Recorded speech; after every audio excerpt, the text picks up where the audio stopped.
32 quilômetros ao leste de Jerusalém, nesse local antigo no deserto da Judéia, pastores beduínos se deparam com uma descoberta extraordinária.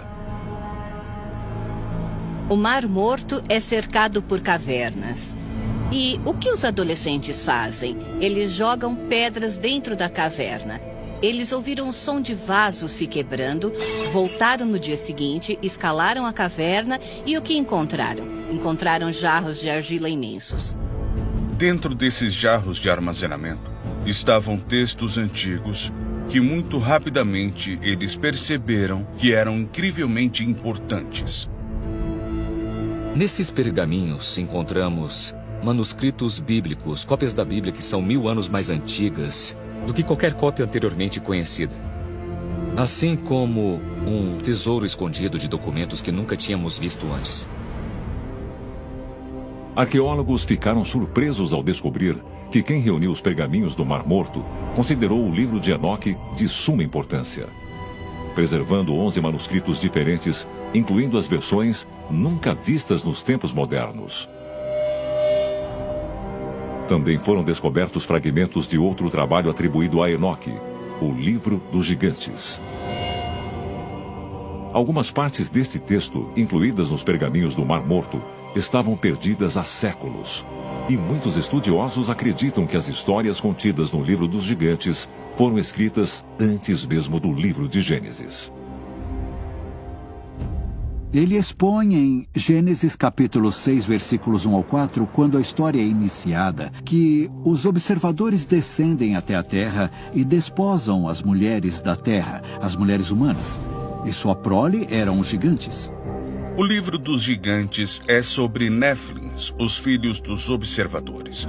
É sobre suas vidas, suas conversas e como percebem que são maus.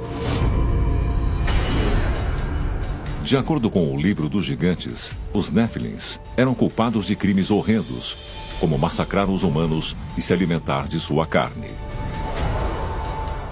Deus, por fim, decide que a terra deve ser expurgada e escolhe um homem para recomeçar a humanidade novamente. Noé, o tataraneto de Enoque. Na Bíblia, Noé, filho de um pastor chamado Lameque, e sua esposa Betenos, foi escolhido por Deus por causa de sua piedade irrepreensível. Mas quando os pergaminhos do Mar Morto foram descobertos, estudiosos religiosos ficaram chocados em encontrar uma versão diferente e possivelmente mais velha da história de Noé. O pergaminho de Lameque documenta que Noé se tornou o escolhido antes de seu nascimento e que seu pai não era Lameque. Quando Noé nasceu, o pai, Lameque, não estava por perto na época. No entanto, a esposa de Lameque sabia imediatamente que algo estava acontecendo com Noé, porque ele não parecia com um ser humano normal. Ele é descrito como tendo uma pele tão branca que era radiante.